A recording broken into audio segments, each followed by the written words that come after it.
Good evening, Razorback fans. Welcome to the one, the only Hawg Talk podcast. We are live from the Sterling Soap and Roastery Studios. We are part of the Believe and Buzz Radio Network, where you can hear us on all podcast platforms, as well as Buzz to 106.7 in Central Arkansas. So please like, rate, and review the podcast. And all live shows are presented to you by Arkansas Brewing Company in Ozark, Arkansas. I'm Porter Hayes. Alongside me is Jacob Davis. And our broadcast is brought to you by Bet Online. You'll always find the latest odds, team matchup info, players news, game trends at Bet Online, the fastest and easiest way to bet on all your favorite leagues and events. So head on over to betonline.ag to – hold on.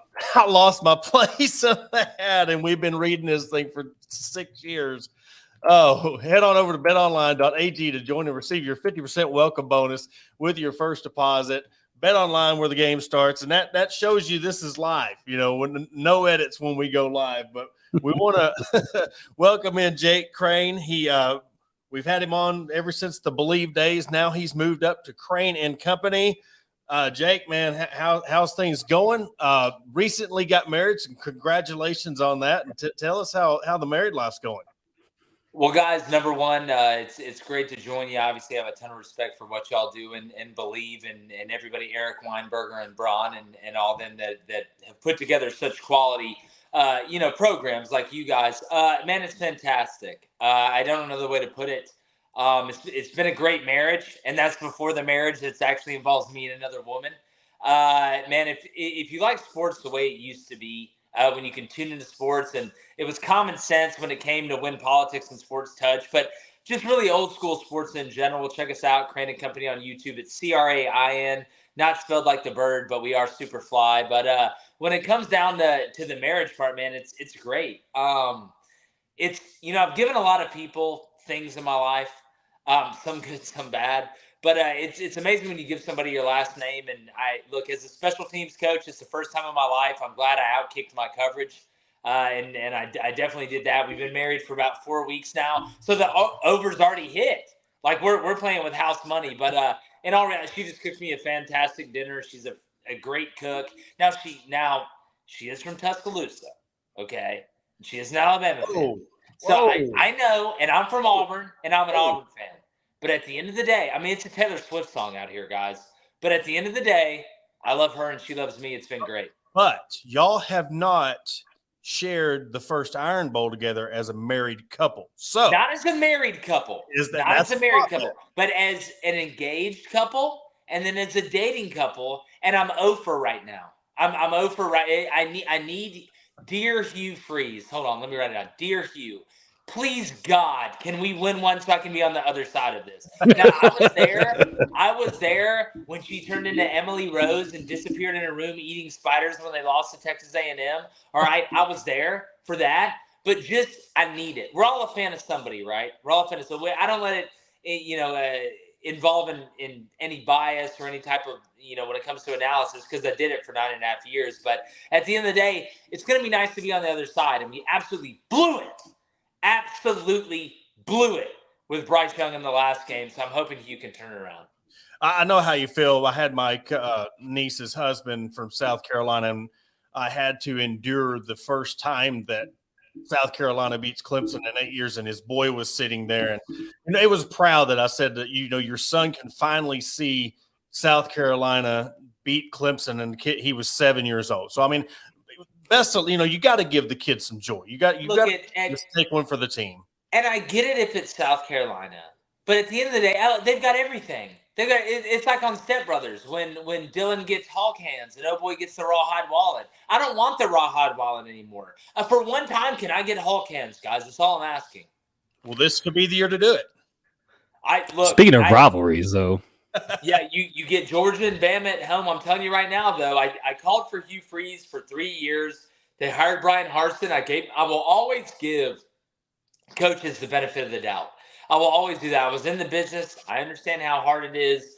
But at the end of the day, this is the guy that can actually do it because he understands how it works. He's super involved in recruiting, and he's been there and done that before. If you can beat Bama with Bo Wallace, I think you could find the golden ticket to Wonka's factory. You could basically be Indiana Jones. I mean, I don't know another way to put it.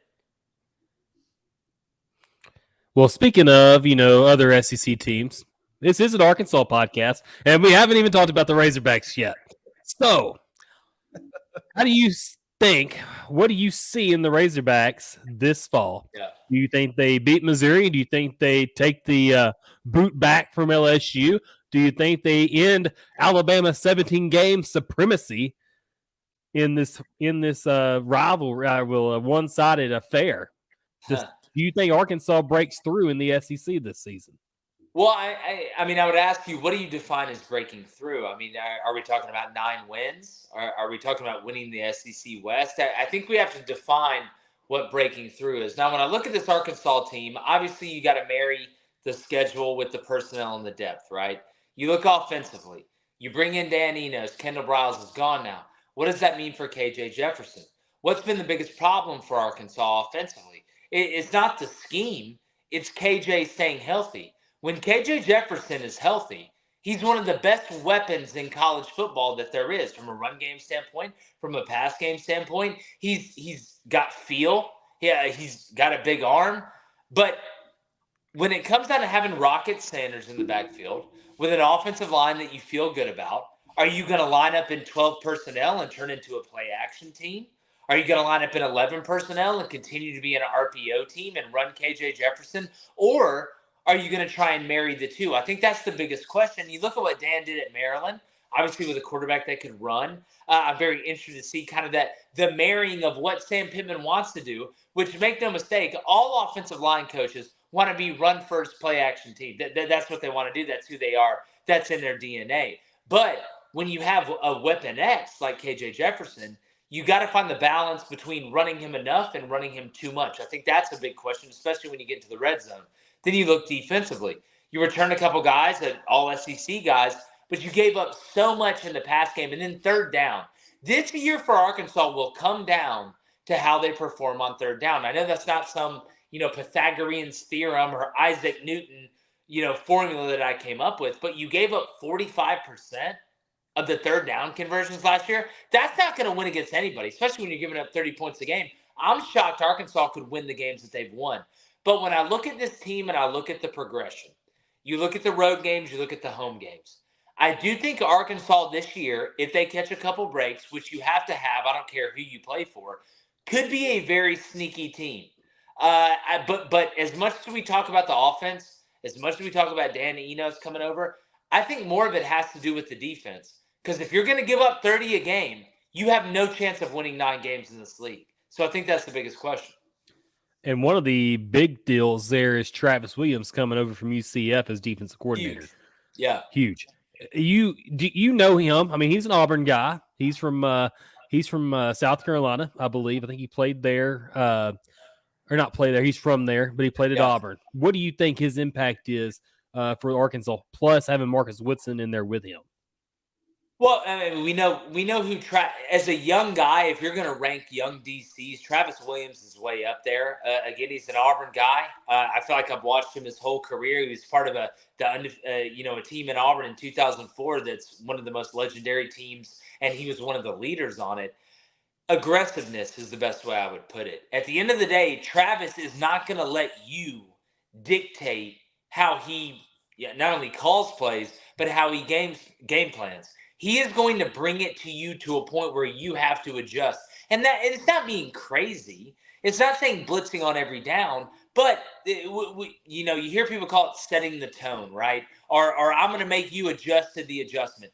Travis Williams is going to find out whether you have a quarterback that can sit in the pocket, whether if you want to line up and try and play bully ball, he's going to have run stunts, which he doesn't rely on them to the point where you can get hit big, because just like a blitz, you can get hit big on a run stunt.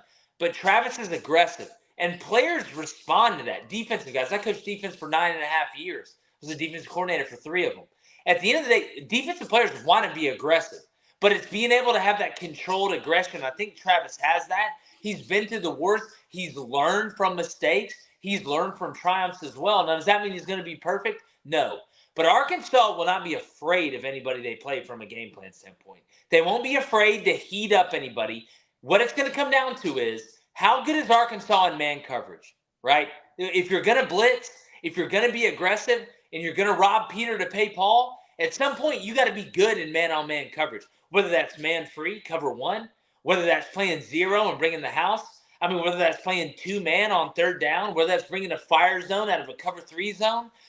There's a lot that goes into it. But the thing I like about Travis is he can recruit, number 1. I think you guys have already seen that. When he walks into a room, he's, glowing, I guess is the best way to put it. But from a game plan and then a play calling standpoint, he is going to make you make a decision quickly. And at the end of the day, it's either going to be good or it's going to be bad. But eventually, what you're going to see this year from Arkansas guys defensively, you're going to see more pick sixes than you've seen.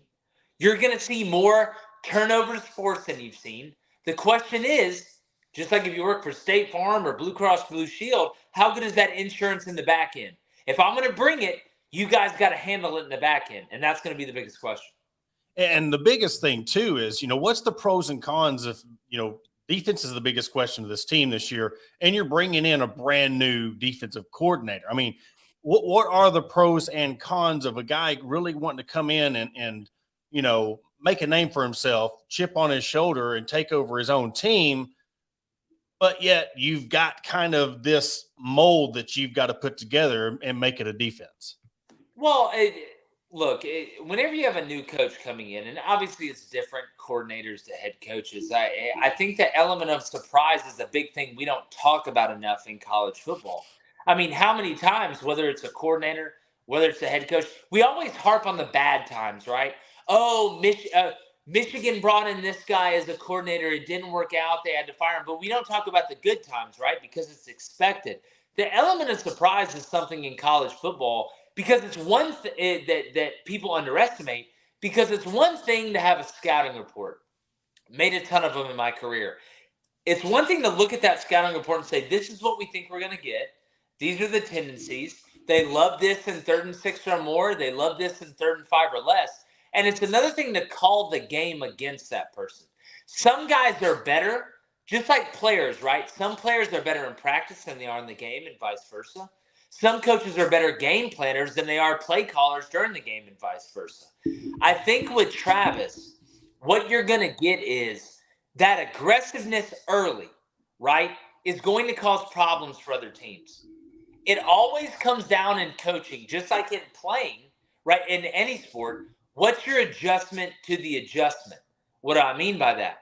How many times have we seen new offensive coordinators come into a league, or new head coaches that are offensive-minded or defensive-minded, instill what they're doing and have a great first year? Like, I don't know, Mel Tucker, Gene Chizik. You want me to go down the list? And then all of a sudden, people adjust to them, and then they have to adjust. Major League Baseball is the best example there is. How many times, I know you guys follow baseball, how many times has a young rookie come up as a Major League pitcher and had a great first 2 or 3 starts? Fan base is thinking, man, this guy is a Hall of Famer. Like, we hit on this guy. Then all of a sudden, that book comes out on him about game 3 or game 4, and game 5 through 8, they get shelled. And then you find out, how do you adjust to the adjustment? That's what coaching is about. And I think Travis has enough experience to where once teams say, all right, listen, this guy's bringing the juice, we have to try and take advantage of it in some ways. I think he is smart enough now, or has the experience now is the better way to put it, to be able to adjust. So when it comes down to getting guys to play hard, Travis Williams is a great motivator. I could tell you that. But that gets you through, it's like effort for a player, right? I shouldn't tell you great effort. Great effort should get you through the door. Well, motivation as a coach at this level, I should expect that. Your players should be ready to go kick somebody's ass. But at the end of the day, you got to be schematically sound enough to say whoa at some point. And you see a lot of that, guys, at about game 4 through 7. That's when you're going to know with Travis Williams, I think, at Arkansas. Yeah, and one of the things that Arkansas struggled with was when Barry Odom's defense, the rush 3, drop 8, was figured out. Like he set the blueprint for how to stop Mississippi State in the air raid. And then after, he did that. He employed it against Ole Miss with Matt Corral, equaled 6 picks, and then a couple of pick sixes. But now that's the thing. Like you have to, like you said, I think that's to me, that's something that Arkansas fans can relate to, is understanding, okay, they figured this out. And now Travis Williams is going to have to come into a league where this is a whole lot different. This is different than playing the UConns and all the other AAC teams out there. You're playing big boy football now. It's going to be different. Yeah, well, again, Travis was born in this league. Like, Travis played in this league. Travis coached in this league at Auburn. He's not going to be surprised by anything that he sees. I think it's actually a positive attribute with Travis Williams.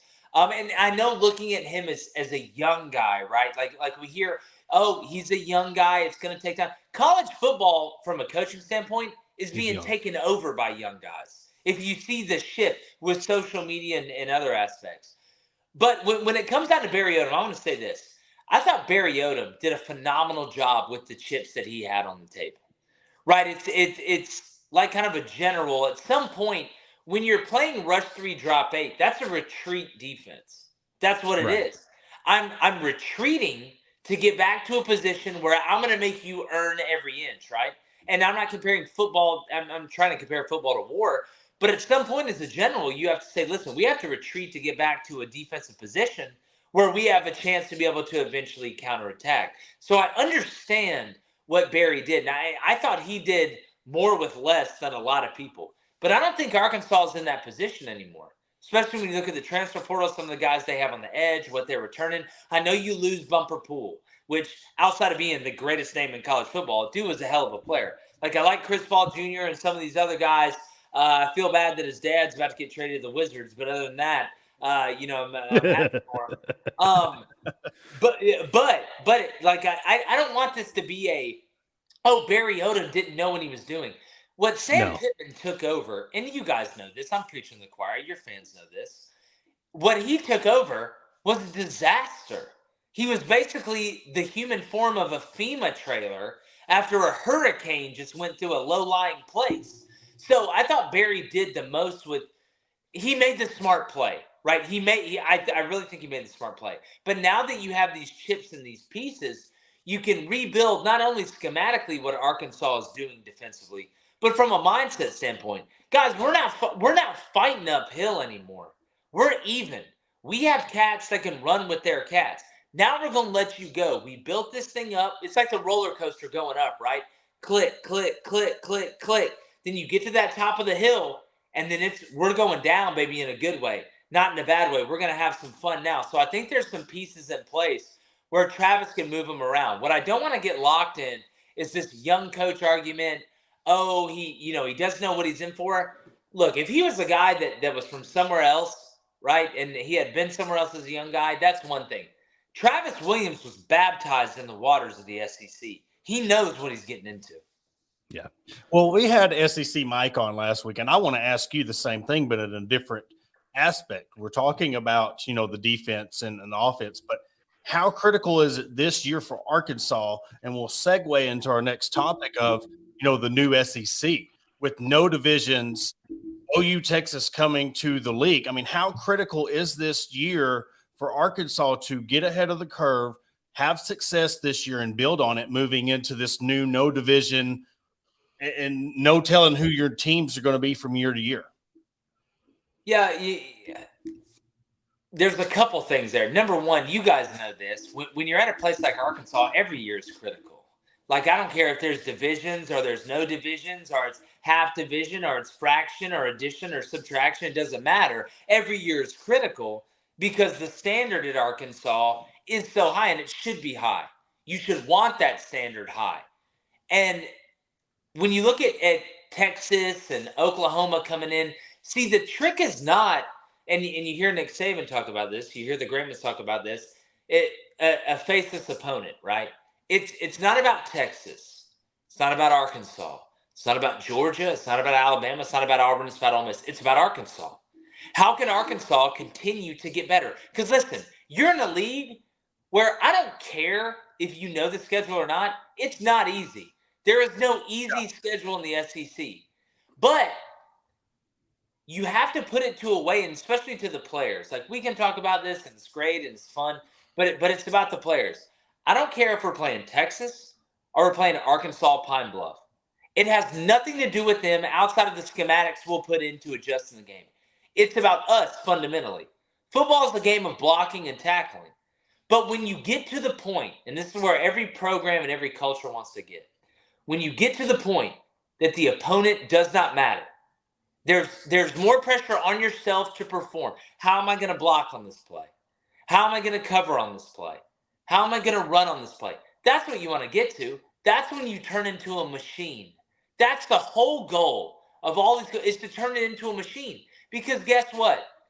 You make it through the SEC schedule, congrats, you're in the college football playoff. Here's Ohio State, here's Michigan, here's USC, here's somebody else. So if you turn it into, oh, guys, well, Texas and Oklahoma's in here now, we better start playing good, or we better play good this game, and this game doesn't matter, you're already lost. You're screwed. You're done. It is about Arkansas. It's not about any of these other teams. And if week by week by week you continue to get better and you're able to hone your team in on understanding that it's about us and the fundamentals translate to the field, we'll give you the scheme. We'll tell you what we want to run on offense and defense and special teams that's going to put you in a position to win the game. But if you don't do the fundamentals, none of that matters. Sam Pittman understands that. That's one of the reasons why I respect Sam Pittman so much, is because he does understand that. That's the point where Arkansas needs to get to. That's where Coach Pitt's trying to take them. So, look, I get it. It's fun for us to talk about the rivalries and Oklahoma, Arkansas, Texas. Remember that game from a couple years ago? That's great. But it's not about them. It's not about Bama. It's not about Georgia. It's about the guys in Fayetteville, and will always be that way. Yeah, and you think about it though, like the storied rivalries coming in. You see the realignment of some of the old Southwest Conference rivalries, the meaning of it. What do you think Texas is thinking, having to go back to Fayetteville 2 years removed, 3 years removed from an absolute tail whipping? What do you think's going on in some of those guys' minds? Yeah, well, look, in Steve Sark's minds. Yeah, well, Sark knows. Sark's been in it. He's going to be telling everybody in that program, like, listen, like, I know we're Texas. That's great. Fantastic. Awesome. But we are going into the Lions' Den, right? We were the big dog in the Big 12. We are going into, and they want the smoke. And I'll give them credit. I'll give Texas credit. Y'all wanted the smoke. When asked to come in and fight in the arena, y'all said yes. Oklahoma said yes. I will never denigrate a program for wanting to go play in the best league. I'm not going to sit here and do that because it's hypocritical. But, and it's not their fault, Texas is very arrogant, right? They're the state school, one of the biggest states in the union. They have tons of money. They've had success in the past.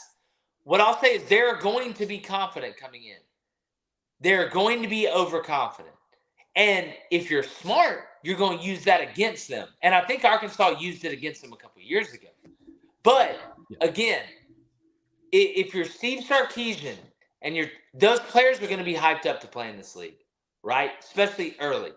But the trick about the SEC is not the one-off or the two-off. It's not, oh, we just got to beat Georgia and beat Alabama. The beauty of the SEC is within the grind of the schedule. There are no days off. There are no weeks off. You think going to Ole Miss is easy? Especially if you're Texas? You think going to Mississippi State's easy? You think going to Kentucky's easy? That's the beauty of it. It's not who's at the top. That's why I started a monologue on the show the other day at the Open about people who say the SEC top heavy, for lack of a better word, is just stupid.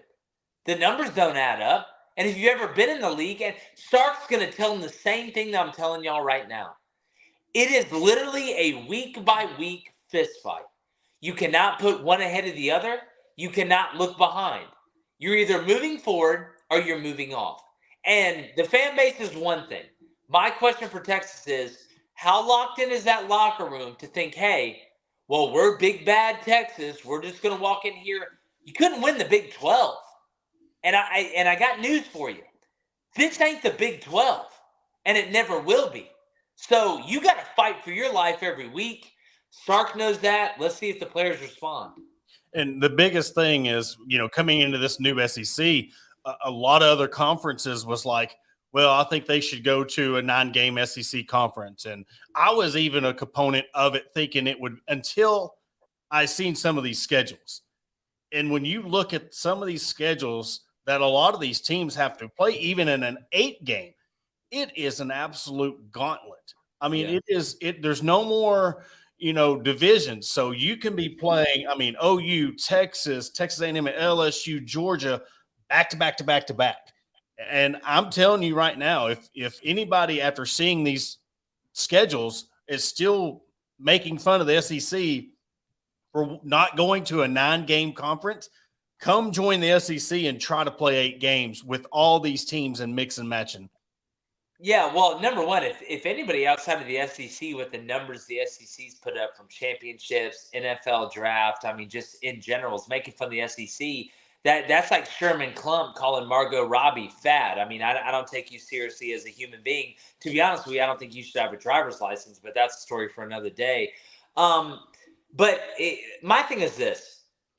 I want the 9-game in conference. I want that. I think it comes down to a mindset thing, right?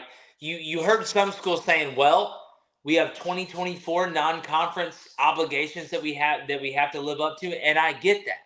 I totally get that. Getting rid of divisions is the greatest thing to happen in the SEC since I can remember. Because I want the 2 best teams in the conference championship.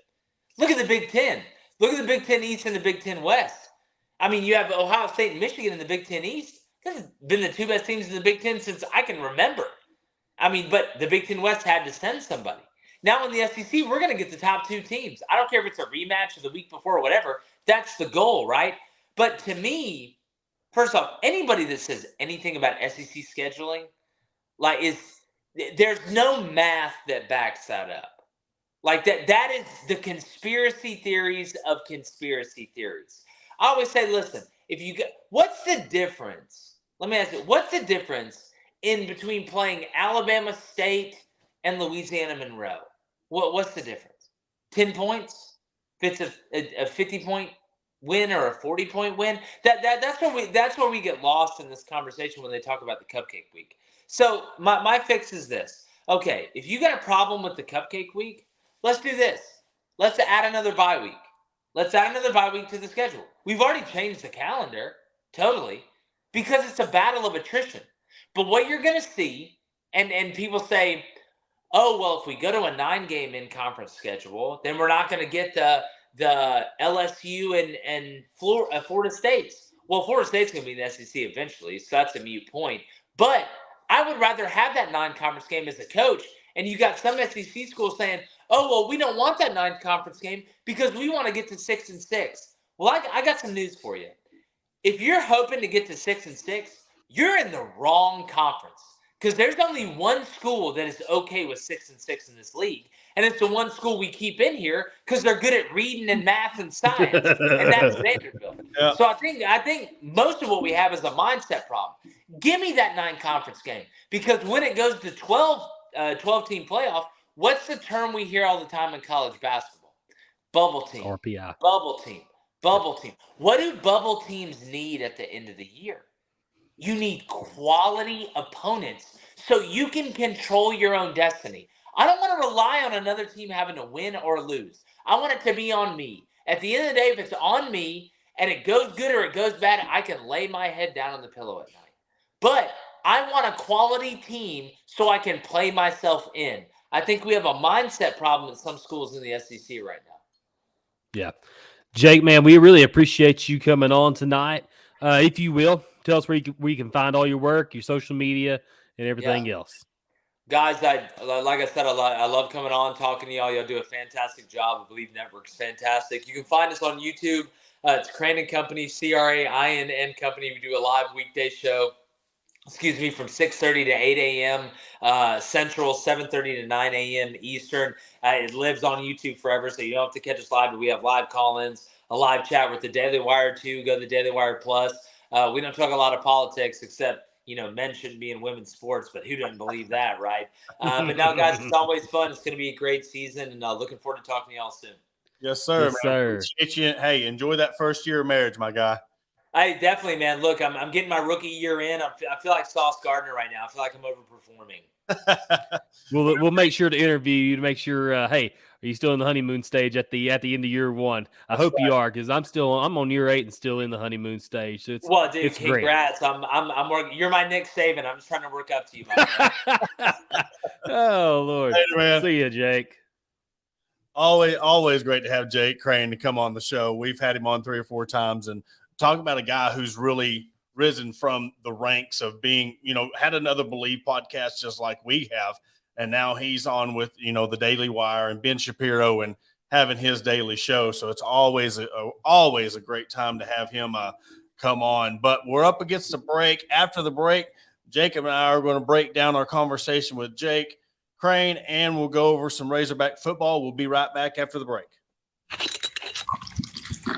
At Fordham Lee Distillery, our bourbons look as amazing as they taste. A delicious, high rye bourbon aged over 6 years. Fordham Lee is a company founded on the principles of great folks and spirits worth remembering. Look for Fordham Lee brands at Walk-Ons, Liquor World, Buster's, and soon everywhere in Northwest Arkansas that serves fine spirits.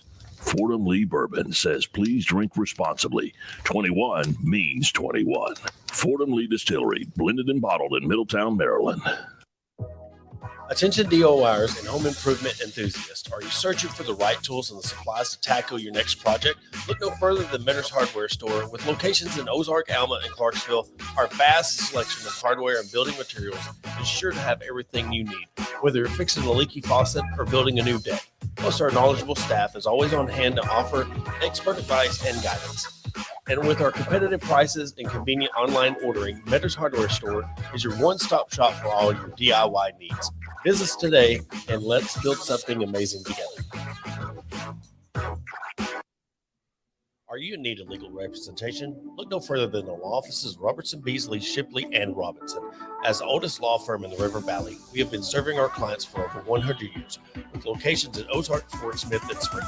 Our experienced team of attorneys provide expert guidance and advocacy in a wide range of legal areas, including personal injury, family law, criminal defense, and more. Trust in our history and experience to get the results you deserve. Contact the law offices of Robertson, Beasley, Shipley, and Robinson today at 479-782-8813. That's 479-782-8813. Are you looking for a place to grab a cold drink and some delicious food? Look no further than Arkansas Brewing Company. Located at 201 South 1st Street in beautiful downtown Ozark, our establishment offers a wide selection of craft beers and tasty eats. But what sets us apart is our welcoming atmosphere and friendly staff. At Arkansas Brewing Company, you'll always feel like part of the family. So visit Destiny and Christopher Brockett and staff today and see for yourself what makes us the go-to spot for locals and visitors alike. Arkansas Brewing Company, come for the drinks and stay for the friends.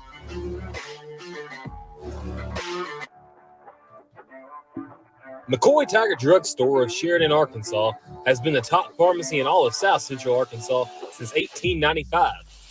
They were also the 2020 Good Neighbor Pharmacy of the Year.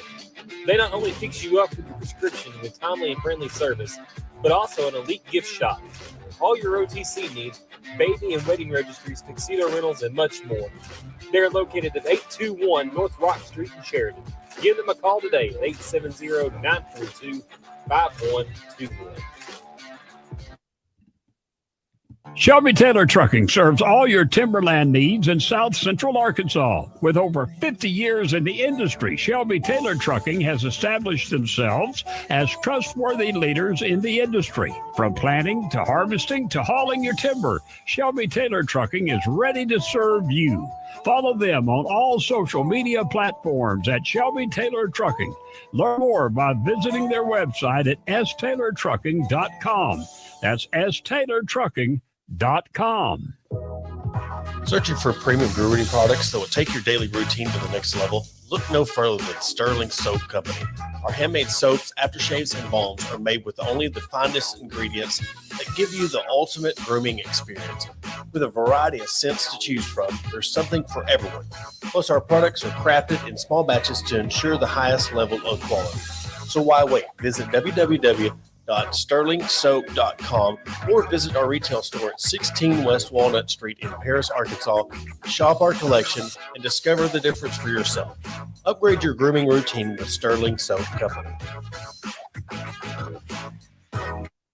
And welcome back to the Hawg Talk podcast. And great conversation as always with Jake. And getting him back in the groove of, he does his national show and really, like he said before we started recording, getting him in his bag, talking SEC and the new look SEC. It's going to be interesting looking at some of these schedules and everything that come out. I mean, what first caught your eye when you really started seeing these schedules and these teams and gosh, what did they do to Vanderbilt? I mean, you talk about horrible. I mean, Vandy, horrible. If anybody was going to get it, you shouldn't have gave it to Vandy like that. But I really like, as always, I'm going to first look at Arkansas' schedule. You look at it, there's 4 winnable home games and 4 winnable road games. And you've got Tennessee, Auburn, LSU, and Texas all at home. 4 teams that are all up and coming. I say Texas too, because I think Texas is going to be able to come in and compete right away in the SEC. I just think they're built that way. I think they're going to be able to come from the Big 12 to the SEC, kind of like A&M did. A&M was legit as when they came into the conference with Johnny Manziel. And then you look at the road games. I think you've got Ole Miss, Mississippi State, Texas A&M on the road, and one other school. And I look at that schedule and I'm thinking, you don't have to play Florida, you don't have to play Georgia, and you don't have to play Alabama for the first time since 1992. None of those teams are on the schedule. And I honestly, I text my father-in-law and I tease that dude to death. I tell him, man, we might go 12-0 with this schedule. And he's like, Jacob, will you quit? Stop. But, I really think Arkansas lucked out. I think that is a manageable schedule of any, maybe the most manageable conference schedule they've had, maybe since the 2006, early 2000s, before Nick Saban came to Alabama. Like, I really think this schedule sets up Arkansas to maybe even compete for a college football playoff spot in the middle of November. I'm not saying they'll make it. I'm not saying they'll be able to get into the playoff. Like, I'm not saying that. But what I'm saying is, like, this is the best 12-game schedule, best case scenario you can get, because you're getting 2 rivals, huge rivals at home. I think Tennessee could be a huge rival moving forward if you end up keeping them. And then obviously you get to keep Mississippi State and Ole Miss on the schedule. I really do like it. I think Arkansas has a chance to do something very special. As far as Oklahoma goes, Oklahoma is they got beat like the red-headed stepchild. Mm-hmm. If Oklahoma wants to take Arkansas's place as the hated new addition in expansion, so be it. I will completely let them have it because it's been 32. This is the 33rd season Arkansas had in the SEC coming in this year. So I'm kind of glad that Arkansas is maybe becoming the favored child under Greg Sankey. Yeah, he's finally showed Arkansas some grace, and something I pointed out was the most intriguing part of it. You're going to be breaking in a new quarterback next year. Yeah. Whether whoever gets snaps this year or not, whether it's Criswell, you're going to be breaking them in, and you give them a manageable schedule that can boost to make an average quarterback be a great quarterback. You're not Right. going in there, throwing them in there like Tyler Wilson and throwing them to the wolves, and coming into the game. You're bringing them in, and Texas got a favorable schedule. Out of the two between Texas and Oklahoma, I think we found out who had the most money, because I'm telling you, they did show them some favors on their schedule. Gave him Vandy. Yeah. But I do like the fact that they're like, hey, look, you're going to have to either play OU or Texas every year. That's fine. I'm really excited for, when Arkansas and Oklahoma plays, because I'm telling you, is being border states, they don't play, and so it's going to be, I think, no matter what the team dynamic is, it's going to be nice to see what if that becomes a rivalry game. Because now Oklahoma State's already refused to play OU. What if Arkansas takes? I'm not going to say it's going to be anything like the Arkansas-Texas game, but it still could bring up one of them things like what we call a mini rivalry, kind of like what the Missouri-Arkansas game is. Yeah, you have another border state that you're playing, and most importantly, they have a new coach. We don't know what Venables is going to do at OU, so they're both going to be kind of limping into the SEC a little bit. And what better way to take advantage of that is to come in there and show them, hey, look, we had to grind it in the SEC for 30 years, and we're still looked upon as this middle of the pack team in the conference. We're going to be the one that does the beating now. Yeah. And you think about like Arkansas's got to play Oklahoma State in 2024 too. Like that's their big Power 5 team that they had to play. They had to travel to Oklahoma State. So you get a favorable SEC schedule. You get a team that's been like at the top of the Big 12 for the better half of the last 20 years. Like Coach Gundy's just had them competitive, and they have. If Arkansas never existed, I'd be a huge fan of Oklahoma State. I just love the Cowboys. I grew up in Spiro, Oklahoma. A lot of people don't really know that about me. And one of my buddies hated OU. And I hated OU too, because he hated OU. And I remember thinking, man, Josh is a really cool guy. Dude's got OSU cut out in his head and has his hair painted orange. This is where I kind of understood the fanhood in the early 2000s. And, now being able to say, hey, maybe I can go check out Arkansas and OSU next year. That's going to be a really cool game.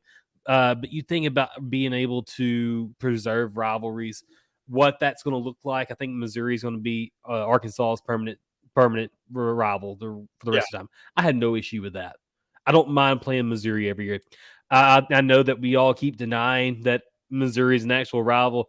I think we can kind of put that to rest, because you gotta start beating them. And I think we regurgitate that almost in every episode, where we have to say, Missouri's not a rival, but they kind of are. If you hate them as much as they hate you, it's a rivalry. I don't care what Missouri, Auburn, Alabama rivalry. You look at the Clemson, South Carolina rivalry. It's one-sided on either way, but they hate each other just as much as the other team does, and that's what it was. I mean, I think it's one of them where you force two people to like each other, and they're trying to fight it. It's the other way around. You're trying to tell these two teams to hate each other. Like, no, you're not going to make us hate each other. Well, the third string linebacker, I think he sparked it. I mean, when he talked this trash in 2016, and then they backed it up and beat us. 28-24 after you were up 24-7 in the third quarter, fourth quarter. Another thing that really irks me is having Eli Drinkwitz. When he went, oh my God, it was so cringe the way he does it, because Eli does so many things cringeworthy. Like, it's just terrible. Like, I can't stand it. Watching him go across the field to go get the Battle Line Rivalry Trophy with the Missouri, the Battle Line, the actual state border, he ran to the trophy to go put it on over there on the Arkansas sideline. It was just such a huge show, and I'm thinking, man, Arkansas is such a better program historically. They had all the horses to beat them every single year for the past decade, and I'm just getting sick and tired of being able to know that Arkansas has the better teams, but we keep on seeing this whatever you call Eli Drinkwitz. I don't like this garden gnome of a head coach he's so cringe. Obnoxiously cringe. And I just want to see Arkansas just put some respect on his our name and just go out there and just throttle them again. And then there's no better time than right now because you had the game at home this year. Like if you want to spark this rivalry, Sam Pittman, KJ Jefferson, Rocket Sanders, all you Arkansas guys, kids growing up, you just run over there to that freaking trophy, put the darn borderline in that thing that represents the Arkansas side of things, bring it back over to the Arkansas sideline and never let them have it back. I'm tired of losing to Missouri. Like Arkansas needs to go on like this little tirade of 7 straight wins and just that's what it's going to be back to normal. That's what it's going to take. Arkansas is going to have to reel off 2 or 3 in a row to make it to where, all right, now we can kind of, because it's exactly what you said. We know Arkansas is the better team, but we can't say nothing because Missouri ends up. But I was thinking about something as you were saying, running across the field and grabbing the trophy. Now we know how LSU thinks about us. Yes. LSU's been that program, and when Arkansas won that, they ran across the field and grabbed that boot, and it was like, I wonder if that's how LSU sees Arkansas, the way Arkansas sees Missouri. You know, LSU's this prestigious program, and Arkansas always finds a way. And then when we're talking Blake Ruffino, you know, and he kind of got a little defensive about it, but I was like, look, I would much rather play LSU the first game than Texas A&M because you play LSU better than you do against Texas A&M. You don't have that big hump, and how the game ended last year with the doink field goal. Arkansas has just always fared better. They've beat them as a number 1 ranked team in the country. I mean, they've beat them at their best. And last year, we seen the team that Arkansas had last year and played them to 3 points. You know, so I mean, it's one of the things that we talk about Missouri in this little gnat, and it's like, okay, but we can kind of reverse it and be like, okay, well, I guess we're LSU's gnat. And you think about it, like Alabama also has a gnat. You know, they have those big rivalries with Tennessee and LSU, but A&M's their gnat. Yep. Like it doesn't matter. Like A&M was 5-7 last year, and I don't think they ended up beating them, but I think they were pretty dadgum close. But I mean, for the better part of since they've been in the SEC, they have been a pest to Alabama. Well, they beat them by a field goal, and I don't know if it was last year or the year before, but Texas A&M beat Alabama. But it was 2 years ago. 2 years ago. Okay. Yeah. I was trying to think of who. I know Alabama lost to Tennessee last year, but they also – who else did Alabama lose to last year? LSU. LSU. Okay. Yeah. So it was the year before that and it's crazy how Tennessee beats them on a field goal and Texas A&M beat them on a field goal. Yeah. But you remember also that one year Vandy won at Alabama and then they got destroyed 50-0 or whatever, you know. But no. And that doesn't happen very often. But, you know, I really think this could be the year. And I say that almost every single year. And I know people get tired of saying it, but and listening to me say it. But it just seems like this year there's something different.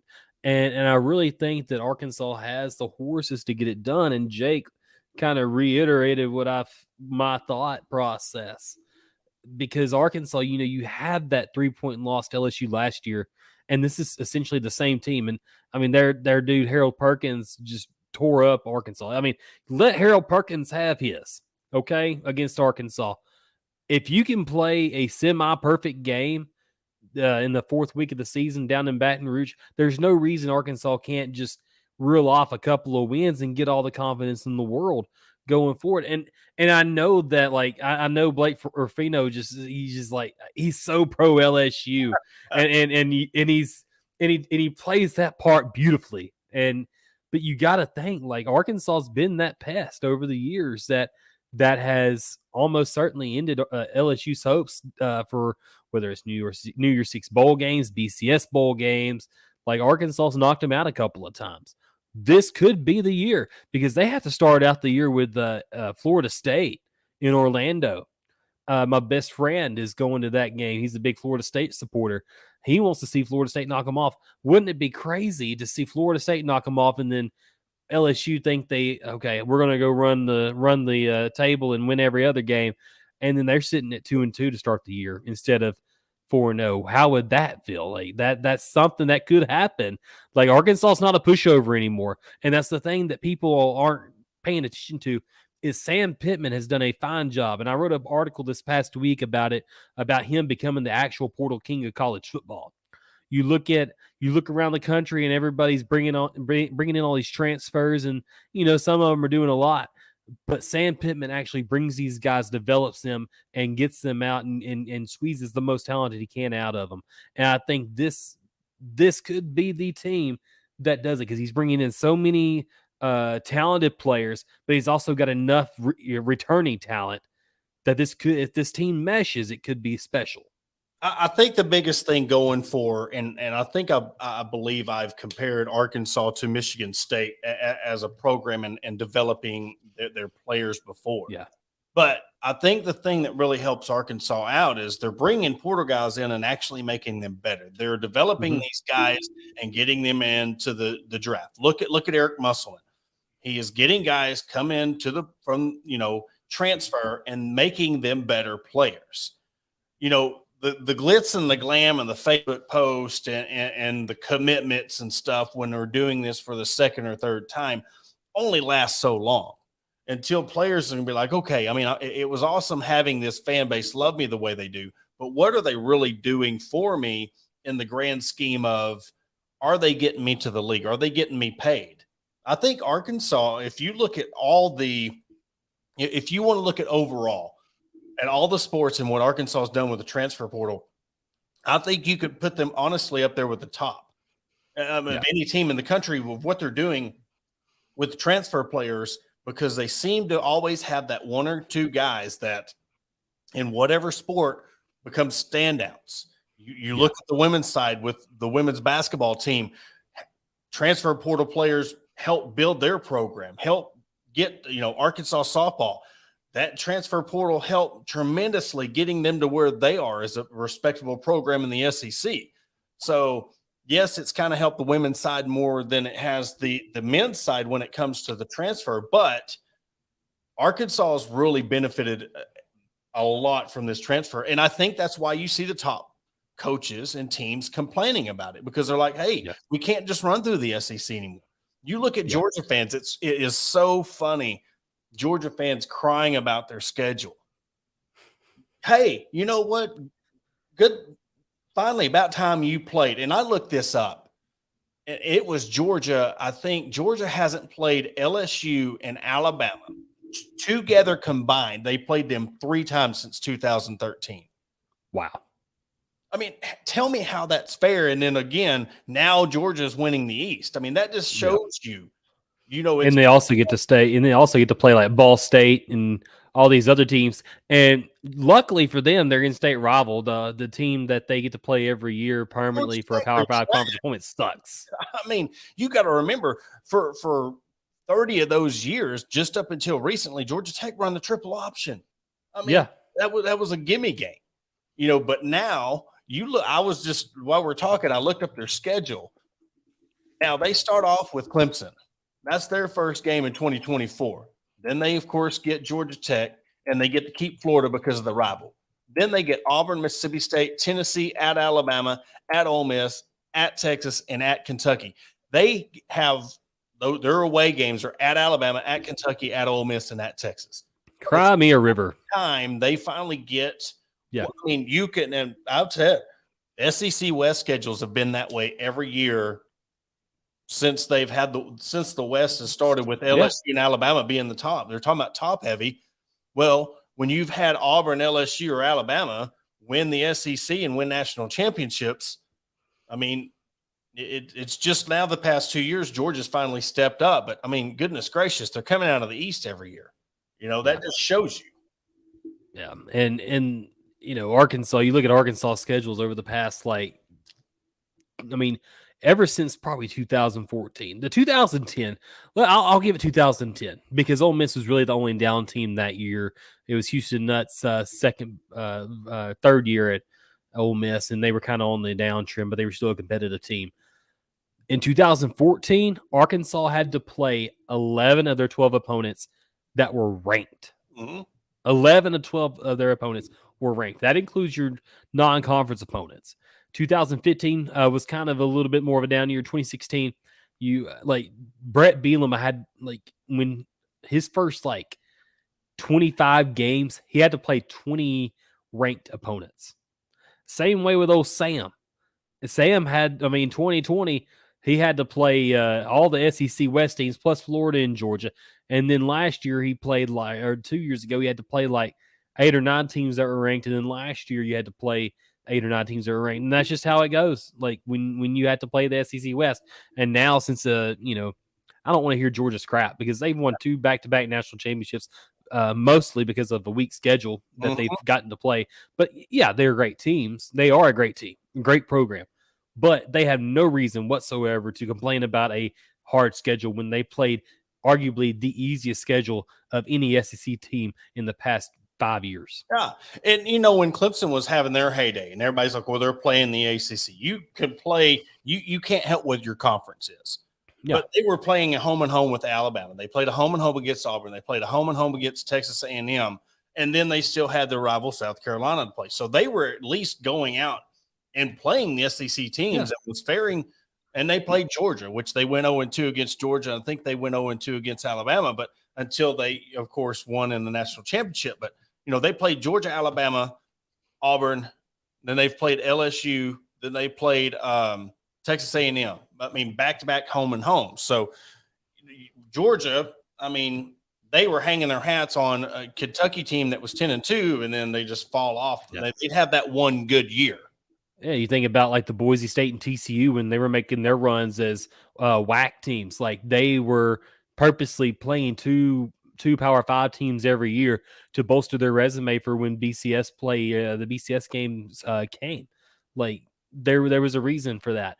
I get tired of hearing the belly aching on schedules. I know that I say a lot about Arkansas and the belly aching, but when you've been playing an easy schedule for the better half of a decade, shut up. Well, listen, when you have all the media, your Josh Pate, Jake Crain, all the big guys are saying Greg Sankey finally didn't come off the top rope and give an elbow to Sam Pittman and his schedule. When those guys are really noticing how hard Arkansas schedules were, and they're like, hey, he finally gave them a break. That just shows you how tough Arkansas schedule. And I know they come out with the toughest schedules every year, but when you looked at Arkansas and the gauntlet they had to go through every year, and they weren't a top-tier SEC program. They're having to do this as the middle-of-the-pack SEC West team, playing the hardest East teams, and then on top of that, let's go through the SEC West. That's when I knew Sam Pittman was for real in 2020 when he didn't complain. He said, I'm just going to take it and let's go.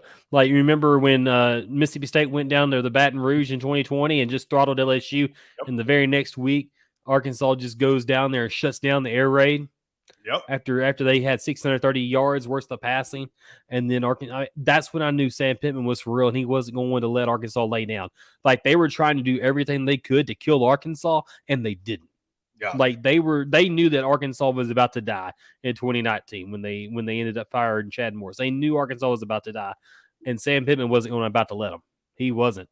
And Sam Pittman, I will forever be indebted as a Hawg fan to Sam Pittman just because of the amount of respect he's put on Arkansas's name since he's been head coach. Well, and he loves the program. He loves Hogs. He genuinely does. But you got a guy that, when Barry Odom, that was his first call. He needed some help to help build this program. And then he knew where the program was going. And look, it's a business. You can have your friendships all day long, but at the end of the day, you need to know this is a business. His team wasn't performing, and he's like, all right, Kendall Briles is trying to use us to get a better job. We're just going to trim the fat and let him go. That's what you have to do. That's when enough is enough. And then when Odom left, that's what shocked me because I told you. Yeah. I said I could never see him going to leave to go to another school because I thought he was at the end of his career. And again, he wanted to go to UNLV and go do his own thing. Hey, more power to him. But that just shows you, Sam Pittman hit the ground and he already had his guy. He was one step ahead. And that just shows you this guy you're talking about, and that goes perfectly what you said about the 2020 schedule. He didn't cry about it. He didn't cry about losing both of his coordinators. He already had a game plan to bring somebody in. That right there shows me that he wants to continue to win. He's not going to John L. Smith us and run off a check and live off this check and then go retire at Lake Hamilton. This guy wants to prove to himself. I think he wants to prove it to himself just as much as the team wants to prove that they can get back to greatness. And I think with this new fresh coordinators coming in, the way next year's schedule looks, you got KJ and Rocket back and the team coming back this year, we could probably start to see the ball rolling in this program start to come back because you don't have to worry about this SEC West cloud anymore. Yeah, it might get tougher at some years, but when you're playing a mixed schedule and you're not having to worry about the same old gauntlet of A&M, Ole Miss, Alabama, LSU, Mississippi State back to back to back to back, you could start to see some teams have hope and not get defeated halfway through the season, and then just you're playing it at Missouri just to hopefully get a bowl game. Yep, I'm going to leave it on this. Arkansas, and I like what you said about Arkansas being right there and rebuilding, okay? I think Arkansas is in the midst of a revival of sorts from, the 1998 season till 2011 was the golden years for Arkansas football in the SEC. That was a really good 15-year run, okay? Arkansas is in the midst of this, and I love what Josh Pate, and this is what I'm going to end on. I know I sound like an old Baptist preacher right now, but I'm going to end on this tonight. Josh Pate said it best, that Arkansas is becoming a destination for players that have choices for second chances. Yep. And Arkansas is in that run right now where the more they win and the better they recruit, the faster they're going to rise up to the occasion. And I think Arkansas's right now, they're in the midst of if they can go 8 to 9 wins every year and get 10 or 11 every 3 or 4 years with seniors coming up, I think they're almost there. It's going to take some time. Just like when from Danny Ford to Houston Nutt, you kind of leaped real quick because you won 9 games in your first year, and then you kind of went down in your second year and it was kind of like, oh, man, that stinks. And then 2000 through 2004, you just knew you were right there, and then you got DMAC. And then you ended up getting the Ryan Mallets out of from the transfers, and you got the Jarius Rice, the Gray Childs, Joe Adams. You had the program right there. And Bobby Petrino had that program at a spot that he took it from Houston Nutt and put it at a spot where you're almost there. Like Arkansas was tasting greatness. Mm-hmm. They were almost there. You saw like Houston Nutt revived the program and is bringing it close. Arkansas is in the midst of a revival right now with Sam Pittman assembling something greater, assembling a great foundation and winning enough games to say, okay, there is hope. All this going to take, maybe it is like Mike Anderson in basketball to go into Eric Musselman. Coaches are seeing that Arkansas is just right there. Arkansas is just right there. That if they get the right guy, maybe Sam Pittman is the right guy.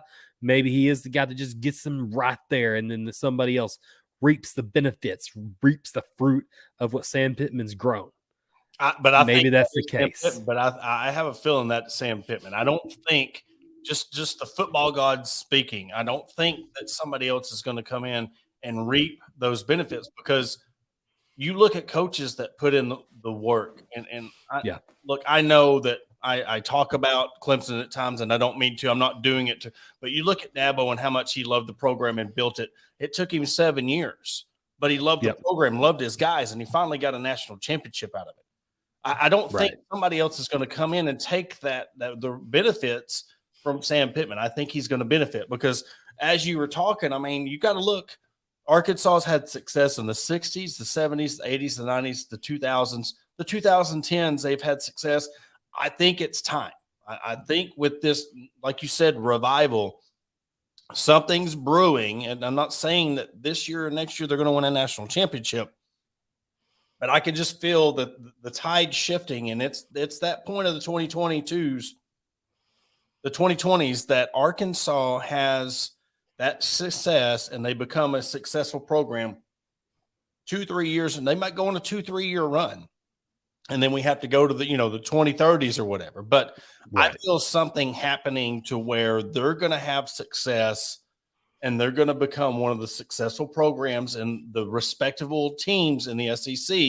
And it's only due time. It's happened every decade since the 60s. And I think something's changing. The guards are changing, but I think something very special is going to be happening within the next couple of years for Arkansas. Absolutely. And Arkansas is not going to stay down for long. They never have. So I think that's all I've got tonight, my buddy. But if you want to log us off out of here, we'll sign off with that. We had our little our sermon and the calling, and it's time to go. If anybody wants to come to the altar, you just let us know right now. Especially all you Hog fans that have been doubting Sam Pittman. You ain't gonna be doubting for long. Because at a Baptist church, they go to lunch right at 12. They don't stay until 5. It starts getting too late. But no, as for Porter Hayes, Jacob Davis, we're going to be back next week for another edition of the Hog Talk podcast. As always, thank you for listening. Tune in, Spotify, Apple, iTunes, our YouTube channel, everywhere you can see us, we're there. And thank you for being a fan, listener, follower, and we'll catch you next week. Go Hogs.